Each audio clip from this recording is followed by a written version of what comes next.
Lotty from Metal Temple magazine. I am on a flight of stairs at the O2 Guildhall in Southampton, which is a first, with the members of Bloodbound. So guys, how are you doing today? Very good. Really good. Fantastic. Oh, hello. Well, am I being filmed? Oh, right. Thank you. Sorry for stating the obvious, you're on tour with Sabaton and Alestorm. Yes. And this is your first time in the UK. No. That's wrong. Sorry, not the first time in the UK. Sorry, first time in Southampton. Yeah, that's right. That's right. Sorry, yes, my mistake. And how have you enjoyed Southampton so far? Because the crowd seemed to love you. But I think compared to yesterday when we were in Birmingham, yes, they were like not really that good. We had to work a little harder. Yeah, but we won them over. it also was like when we started to play, they haven't let people in, so there was not a lot of people there when we started. That was a bit strange. Yeah. It's always the same problem with being in the opening band, you know. That's true. You live the audience, you have to wait for the audience to get in and everything. Yeah. In France, they had to, live all the people that were, going into the venue. So it took like ages to get them all inside. Yeah, of course. Like in the last song, okay, now it's full. Yeah. So it took like 40 minutes to get everyone in. It seemed to be the front of the crowds that were like going, yeah. I think on some songs like Stormborn and some other songs, the whole was clapping, and I think I really liked it. The crowd. Yeah. It was that as we haven't played here before, we have to win the crowd over every night. Yes. And when we start, people are like, oh yeah, they're a little bit, passive. Yeah. Then during the last songs, the whole is going crazy. I think particularly because like where loads of people, because Sabaton and Alestorm are huge at the moment, I think. Yeah. That also, you guys did really well, I think. Yeah. You've definitely got a new fan in me. Yeah. So when do you sort of notice any differences in the scenes when you play in Europe and when you play in the UK? It's so different, country to country, town to town. You never know what to expect, and it's we played for example, we played in Czech Republic every year since 2008. Really? Every year. So I guess from the first show. And I thought that we would have to work a little harder in England, but it's been really great. Yeah, it's like the first gig. Yeah, because I know a few of my friends are because they're saying Blood, because they're like forget Sabaton and Alestorm, Bloodbound are the best band on the bill. And we sold merchandise like crazy, Yeah, people were coming up to you, taking photos. So I was being obviously safe to say you are going to be welcome back to Southampton, but don't be strangers. That's great. About one thing, it was one particular thing, like we played in France recently. Yeah. And apparently this band has never played in France before. Right. And the crowd was totally mental, like they were crowd surfing, mosh pit, and you name it. So it was complete, insane. Yes, it was the first time the band played in France. And we always thought of French people like stiff people, They don't like to speak English. No, everyone should speak French. They're often stereotyped as rude. But it's it's the opposite. How big was the venue in France you played in? Just out of curiosity. A big, big's the Guildhall? Around 1,500. It was kind of big actually. They didn't have the same rules they have here. So smashing all people that can get to the venue. It's super sweaty and it was so humid you couldn't even breathe. Actually, Hannes passed out in the backstage one time in France because he was so dehydrated. It's I know in the UK there's certain restrictions on. Exactly. You can tell the difference a lot because the walls were dripping in France. And then there's a stage on somewhere that says no stage diving or anything like that.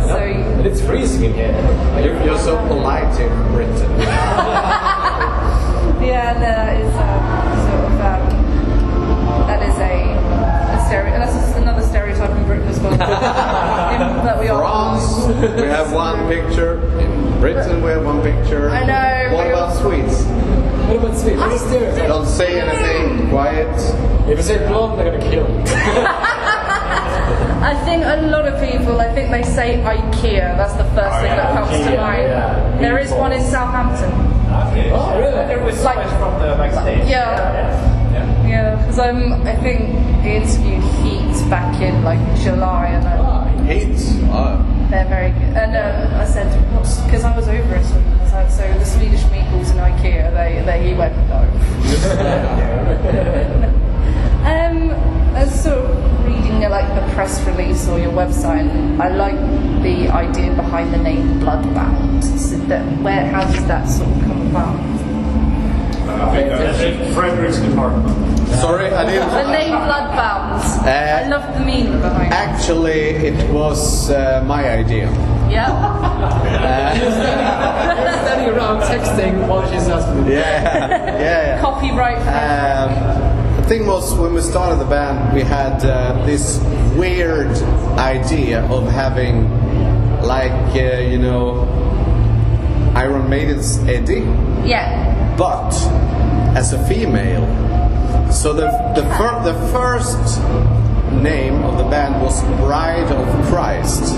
I think I remember reading that.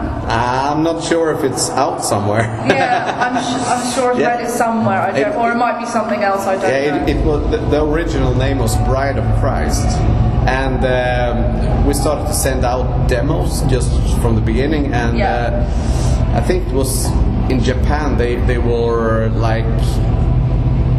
They were naming us like Bright of Christ. Bright bright. As in bright lights. Yeah, bright lights. Bright like Christ. And that's and it sounded like it's a very, Christian Jesus, like Jesus worshipping band, So we thought, maybe it's not a good name. and it really sucks, the name. Bright of Christ. Yeah, that can easily get confused. Yeah. So and you're not a Jesus fan. And I was one day I was sitting in a magazine and looking, and I saw Hammerfall had released a new single. Yeah. And it said Bloodbound. And we thought, yeah, that's a good name. We're not particular fans of Hammerfall at the time, but it sounded like a good name, and it is a good name. Yeah. Bloodbound it was. It all kind of reinforces the bond between the metal community. Yeah, the brothers of metal. Brothers of metal. Like particularly during your song Metalheads Unite. Oh yeah. And there was a couple of metalheads in front, and they started to hug and headbang together. I thought, that's so fucking beautiful. They were united. They were united, and it was fucking beautiful. People together. I'm just going to use the ladies' room for a second. The ladies' room. The ladies' room for the ladies. Yeah, the ladies' room for the ladies. This is got my first experience with Bloodbound, like listening to your music, and I'm curious to know who you're influenced by musically.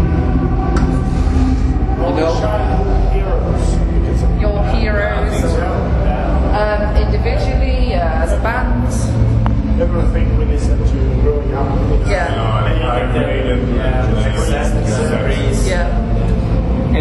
In the band we have, for example, Henrik. He's a guitar teacher. Oh, really? And he's mainly a jazz guitarist. Yeah. So we have influences from everywhere. It's not only we're only into Manowar. Or true metal. It's like exactly like we listen to music. Good music is good music. Bad music is bad music. It's sort of like as Flesh God Apocalypse. They have usually like the metal influence like Cannibal Corpse, but then they add like Mozart in their influences. So good music is good music. Yeah. So I think it's fruitful for a band to have influences from everywhere. And like appreciations for different genres as well. Yeah, and not just that. The sense of melodies and everything, absolutely. And harmonies, and if you should be limited to only one type of metal or something, you should be so limited. You miss so much. Yeah. Oh, we got back from the ladies' toilets.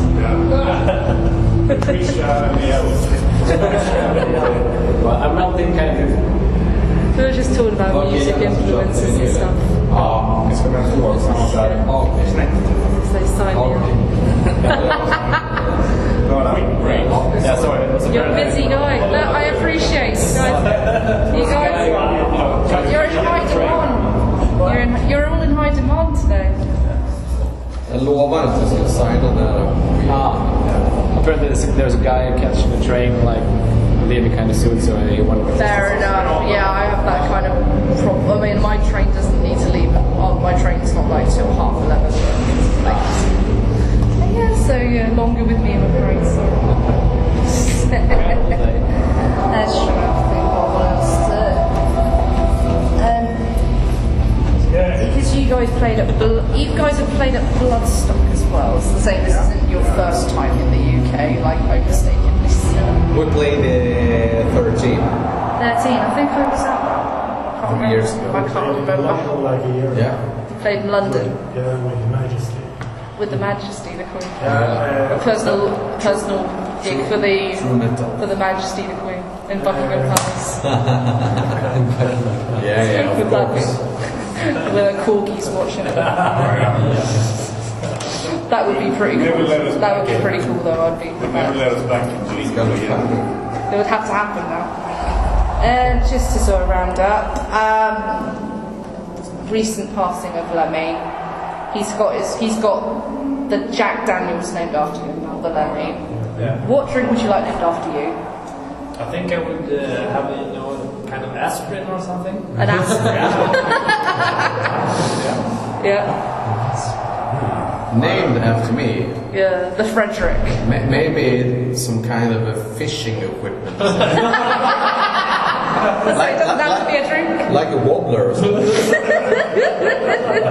So that'd be called the Frederick. Yeah, the Frederick. That has a good ring to it. You get very big. I'm gonna pipes. catch me a Frederick. Yeah, if you yeah. That works. Yeah, I know. Since Jack and Coke is taken, Yeah. I don't think there's anything left. So. Some kind of shaving equipment? Oh, yeah, maybe. The pellet. Eraser. Yeah, a really bad one. The really bad one. Yeah, that could be the pellet. Yeah. Absolutely. Well, thank you guys. It's been a pleasure. Likewise.